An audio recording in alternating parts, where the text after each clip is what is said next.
en général, et Madame Corax, elle le souhaite. Sophie, tu veux venir? Elle est où ma femme? Elle est là. Très difficile de surveiller. Écoutez, bienvenue à tous. Je suis très heureux de vous accueillir ici au nom de la municipalité, puis en mon propre aussi, en général, Madame, avec beaucoup de plaisir. Donc on sacrifie avec plaisir aussi à la tradition longue ici sur la commune moi je suis maire depuis 23 ans, d'accueillir le général et son épouse quand ils nous quittent, non pas qu'on veut qu'ils nous quittent et qu'on se satisfait de ça, mais pour vous rendre hommage et de la considération aussi à travers vous qu'on porte aux écoles et à l'occasion aussi du départ souvent pour d'autres responsabilités encore plus importantes que celles qui étaient exercées ici. Et moi j'ai eu l'occasion, et je le disais tout de suite, de voir passer un certain nombre de généraux depuis 23 ans. Et je regrette à chaque fois leur court séjour, parce qu'à peine on se connaît, que vous partez, qu'on se connaît mieux, et que vous partez sans remettre. Et quelquefois aussi, il faut reprendre certains dossiers qui sont mis en cause, éventuellement par vos successeurs. Donc c'est la vie, c'est comme ça. Donc on nous encourage à faire le lien, même si les amis aussi, avec l'armée, l'organisation, comme on dit, c'est important. Même si ça peut être parfois un peu compliqué, de développer des actions culturelles en commun, je pense qu'on a bien fait sur des projets réalisés cette année, en témoigne de l'année dernière surtout. Dans le cadre de la semaine de la science, on a faire avec collaborateurs qui est super de grande qualité, qui nous ont aidés dans la démarche. Je pense aussi à l'étude du lycée qu'on va lancer là, sur l'impact des écoles militaires sur notre territoire. Ça va éclairer aussi les uns et les autres. Le logement, on a essayé de travailler, et je regrette qu'on n'ait pas plus avancé avec la Caisse des dépôts de consignation, puisque des constructions de logements sur le camp, la nécessité de les améliorer, il y a tous les problèmes de voirie et d'entretien aussi des locaux.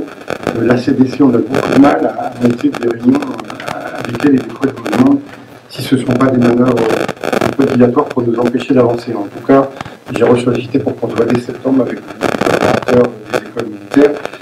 Et puis le dispositif Petite Ville demain, alors c'est un peu mal parti, on s'est revu, on a rattrapé les choses aussi pour que, naturellement, il ne s'agissait pas de le faire sans la collaboration et le partenariat des écoles. Je pense au logement, je pense au transport, je pense aussi, il y avait une idée d'avoir un dépositionnement avec des expos du musée qui soient faits ici à l'Office du tourisme. Alors c'est aussi particulier ici de travailler ensemble parce qu'on n'a pas une commune agrégée. On a deux communes dans la commune, je le dis souvent, deux villes dans la ville. Déjà fonctionne par rapport à des garnisons à cette commune. Donc c'est compliqué. Souvent on n'a pas l'impression d'être délaissé pour finalement le service de commerce, ici. Alors on a fait un certain nombre de tentatives. Avec un étau, ça n'a pas fonctionné. On a voulu aussi créer un super U là, en bordure de 4 voies, l'échangeur. Là, on a eu la foudre des commerçants locaux. On doit passer quand on a une surface de plus de 1000 m² pour une commission départementale de l'action commerciale. La première fois, on est passé, il y a eu une contestation. Donc, on est repassé après un congrès dans la commission. On a été aussi... on a été accepté cette fois-là, et la fois suivante, ils ont fait le contentieux auprès de la Commission nationale, donc ça n'a pas abouti. Mais ce que je peux, alors les commerçants craignant qu'il y ait un délitement de l'activité ici dans le centre-ville, ce qui à mon avis est une erreur, parce que ça pouvait aussi capter et des gens d'ici et des gens de passage. Ce que je peux vous dire, et j'étais en communication ce matin, on m'a confirmé qu'il va y avoir un Carrefour City quand même qui va s'ouvrir à la place du pressing. À quoi je le dis? Parce qu'il faut que l'information soit communiquée. Sur 200 m², c'est mieux que rien, et ça va avancer. On essaie d'agir. Le transport, moi j'étais très offusqué à chaque fois, le samedi, quand je voyais des élèves descendre à pied à de Couette, venir faire leurs courses ici, remonter à pied. Je dis, ils font suffisamment d'exercice dans la semaine, ils en rajoutent le week-end. Donc on a mis provisoirement un service municipal, qui nous a coûté, j'ai le chiffre en tête, ça nous coûtait 180 000 € par an quand même, c'était pas neutre.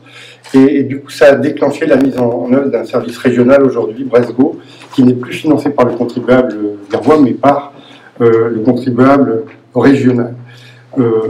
on est aussi, il faut qu'on tisse des liens aussi. Alors on est en train de faire des travaux. On va faire des travaux à partir de septembre de déviation du boulevard de l'avenue de Rennes, hein, celle qui vient d'ici à Guercouët. On sera obligé de passer par le parc d'activité. On aurait bien voulu depuis longtemps faire une voie douce avec pour les piétons et les cyclistes, mais on attendait cela parce que faire une voie douce dans la configuration actuelle, avec des ruptures sans cesse du fait des habitations, c'était compliqué. Donc on va s'y engager ou sur le boulevard actuel, qui va être désormais un boulevard urbain, ou à proximité du parc qu'on va aménager. En tous les cas, on a été retenu, je le dis aussi parce que c'est important qu'on le sache, et ça va être validé officiellement en septembre par le conseil départemental pour faire une voie douce de l'aire de covoiturage jusqu'en bas de Bellevue. Donc ça sert aussi la population, et les militaires en particulier, est financé exclusivement par le conseil départemental. On a été retenu parmi une dizaine de projets. J'avais aussi... et on a besoin, nous, souvent aussi, peut-être que moi je ne le fais pas assez, peut-être par ne pas vouloir être intrusif, mais on a besoin du soutien aussi des écoles sur certains dossiers d'envergure quand on les conduit, parce que quand on est plus nombreux, on est plus fort et on peut plus peser sur nos projets. Alors le ministre de la Défense, qui est ministre de la Défense encore pour les affaires courantes, aujourd'hui, nous a écrit en nous disant qu'il faut que, dans le contexte international actuel, que vous renforciez les liens avec les militaires dans les communes où on accueille des militaires. Donc nous, on est prêts à le faire, et on devait être sollicité par le délégué départemental pour engager le processus normalement avant l'été, mais compte tenu du contexte politique, c'est retardé, mais nous, on est prêts naturellement à s'y engager. Je le disais dans d'autres réunions que j'ai eues avec vos collaborateurs aussi, mais dans le cadre aussi d'une réciprocité, c'est-à-dire nous, on peut proposer, mais il faut que dans l'autre sens, ça puisse aussi exister, même si je comprends qu'il y ait des contraintes de sécurité au niveau des écoles. Je pense, par exemple, parce que ça me vient à l'esprit, à la piscine, où quand il y a des problématiques à Couët, on met la piscine à disposition. Nous, on fait des travaux l'été ici, et du coup, il y a des gens qui ne partent pas en vacances, et s'ils pouvaient, selon des modalités à définir, bénéficier de la piscine de Couët, parce qu'il y a des gens qui ne partent pas en vacances et c'est leur seul loisir. Je prends cet exemple, mais on a plein de choses à mettre à disposition ensemble. Donc moi je me réjouis, j'en parlais avec Madame Ducourage l'autre jour, de la création de l'association, pas que je me trompe, les Bretonnes sur la coule douce, et qui va être pérennisé puisque j'ai vu que le bureau avait été renouvelé. Donc ça aussi c'est un bon moyen de travailler ensemble. Et donc nous on s'y associera. Madame Piel, la première adjointe, y est beaucoup associée et travaille avec l'équipe. On avait dans le passé un comité de liaison. On a un peu, mais de notre fait, il y a eu le Covid qui nous a empêché peut-être de continuer. On se voyait 1 ou 2 fois par an pour partager un peu nos objectifs ou notre calendrier ou nos projets, de façon à ce qu'au-delà de la communication qu'on fait, on puisse donner des informations directes et apporter des explications complémentaires. On était, mais je ne sais pas un reproche, mais on était associé aussi à la cérémonie d'accueil à Couët. On avait un quart d'heure, 20 minutes de présentation, et on a pu, et je me dis que c'est dommage, et ça pourrait participer aussi du renforcement du lien entre nos deux institutions. Alors en plus, parfois, nous on fait ça aussi, une journée des nouveaux arrivants, mais celle de l'école, dans le calendrier, était faite avant. Donc du coup, ils ne venaient pas à notre journée, à nous derrière. Donc si on pouvait peut-être, mais je vous laisse le soin d'en parler aussi à votre successeur. Alors on a beaucoup parlé aussi du musée. Hein. Moi, je suis président de la communauté de communes, on gère le musée de Saint-Marcel, de la Résistance. À un moment, et faute de financement, il y avait un projet de musée national ici, et on s'était dit, moi j'avais écrit à l'époque, mais je n'ai pas eu de retour, de dire tiens, et ça ne me regarde pas directement, mais un petit peu de le déplacer pour qu'il soit au carrefour du civil et du militaire. Et j'avais toujours pensé que l'hôpital aurait été un bon emplacement. Et maintenant, on verra ce que nous réserve l'avenir. En tout cas, moi je suis très attaché à ce qu'on poursuive l'interpénétration de nos deux mondes, hein, le monde militaire et le monde civil. Ça passe par des actions, par des animations, mais c'est vrai que la distance n'arrange pas les choses, puisque nous, on a plutôt nos équipements culturels ici, il faut se déplacer, et donc c'est des fois aussi un peu compliqué. Alors, simplement, pour conclure, vraiment, je laisse le soin, mais j'en doute pas, de dire à votre successeur qu'on souhaite encore plus travailler ensemble pour mieux vivre ensemble, et non pas côte à côte, et c'est important pour une petite commune aussi que le courant passe, et c'est le cas, c'est lié aussi aux personnes quelquefois, mais tout le monde est en capacité de vouloir faire avancer les choses, et vous remercie vraiment de l'excellence de nos relations. Il n'y a jamais, en ce qui me concerne, en tout cas, une difficulté, et de votre présence assidue aux cérémonies patriotiques. Les habitants civils apprécient que vous, vos cadres supérieurs, les hommes du rang, les élèves soient présents à ces manifestations, parce que c'est un honneur aussi, et c'est de la considération pour eux. Voilà ce que je voulais vous dire simplement. Vous souhaitez aussi plein de réussite, plein de succès à vous et à votre épouse dans vos nouvelles et autres responsabilités à Paris. En tout cas, je vous remercie. Merci.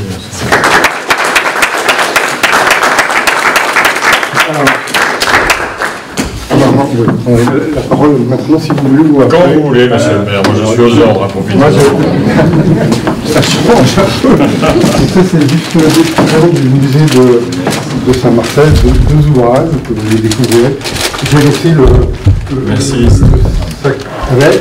Merci. Et puis je me disais aussi que vous avez tellement de médailles que ce sera une de plus, mais Je n'ai pas celle-là. elle est sans prétention, mais elle est sincère. Hein, c'est une médaille de la ville et qu'on a gravée à votre effigie derrière. Vous direz ça avec grand plaisir Merci, parce qu'on monsieur a le eu maire. celle de Gap.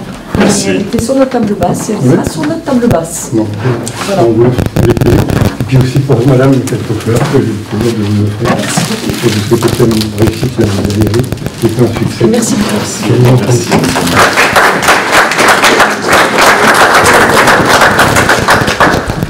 Monsieur le maire, je un petit mot de réponse. Tout d'abord, bien sûr, pour vous remercier pour ce moment que vous nous offrez et qui a beaucoup de sens. L'armée de terre, c'est l'armée de terre des territoires. Et donc, elle cherche à s'enraciner en permanence dans les territoires. Et quel privilège avons-nous d'être enracinés dans ce territoire depuis 150 ans, puisque nous fêterons prochainement, lors des Journées européennes du patrimoine, que malheureusement je ne vivrai pas, mais c'est 150 ans de présence militaire sur la lande de Couët-Quidan, auquel nous souhaitons donner un certain relief. Enfin, bien sûr, effectivement, l'invitation des différents élus et au premier chef, celui qui préside la communauté de communes, pour que justement nous fêtions collectivement cette présence. Donc merci beaucoup de nous donner ce moment. Merci d'avoir rappelé toutes les activités, toutes les choses que nous devons régler ensemble, tous les dossiers. Pour avoir été dans une autre vie commandant de base de défense, délégué militaire départemental, je déplore, je le dis tout à fait, peut-être le morcellement des responsabilités qui nous permettrait de mieux travailler ensemble.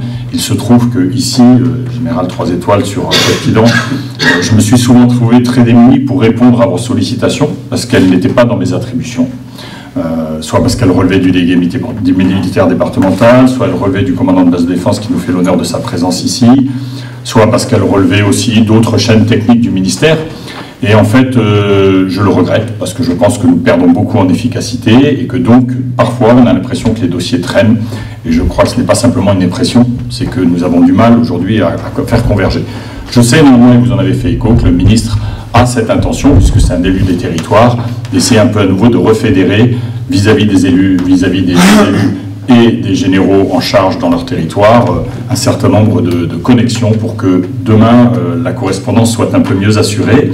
J'ai néanmoins souhaité, dans la réorganisation de l'Académie militaire, donner un correspondant permanent à l'élu que vous êtes, c'est en l'occurrence le lieutenant-colonel Nara, Patrick Nara ici, lieutenant-colonel, qui commande l'ensemble des soutiens, qui est un peu l'ange gardien aussi de l'Académie militaire, puisqu'il en assure la protection dans toutes ses dimensions. Il enracine l'Académie militaire dans les dimensions de soutien. Et en plus, je l'ai souhaité le prendre parce qu'il a un peu plus de longévité que les officiers que nous sommes. Et quand je dis nous sommes, parce que j'associe à cela mon commandant second aussi qui nous quitte, le colonel Cerisier, qui a aussi porté ces sujets de soutien pendant 2 ans à mes côtés. Donc voilà, donc je souhaite profiter de cette présence pour bien identifier aux yeux de tout le monde le colonel Nara comme étant l'interlocuteur qui a la longévité dans le poste permettant de les traiter avec l'assurance qu'ils débouchent un jour. Voilà. Et je n'irai pas plus loin, sauf à vous remercier. Vous remercier parce que les militaires sont heureux, les militaires et leurs familles sont heureux sur le territoire de guerre et de la communauté de communes. les quelques 500 militaires et 180 personnels civils résidents et les 2000 élèves que nous formons par an sont très heureux de venir servir ici. Pour avoir rencontré les nouveaux arrivants, je souhaite témoigner que chacun d'entre eux a mis dans sa fiche de mutation l'objectif premier d'arriver à Couët-Quidan parce qu'ils savent qu'ils y vivront bien. Il y a énormément d'atouts dans ces territoires. Effectivement, pour nous, on est un petit peu, enfin pour nous, on se sait un petit peu au nord du département, d'un département tourné sur sa façade maritime, mais je ne vous apprendrai rien. Mais on est bien à Couët-Quidan, on a d'excellentes relations effectivement avec les élus, dont tous vos premiers chefs et votre conseil municipal, tous ceux qui l'assument. Donc un immense merci pour cela. Pour ma part, ainsi que mon épouse, on quitte à regret ce territoire. J'ai tout fait pour y rester une 3e année. J'ai obtenu cette 3e année. La 4e était inaccessible. Voilà. Donc je ne chercherai pas à me battre là-dessus. Mais en tout cas, sachez qu'on laisse une part de notre cœur dans cette terre de guerre et du nord du département du Morbihan. Un immense merci pour ce que vous nous avez apporté et pour tout ce que vous faites pour la communauté des militaires et des civils qui résident à Couët-Quidan. Merci.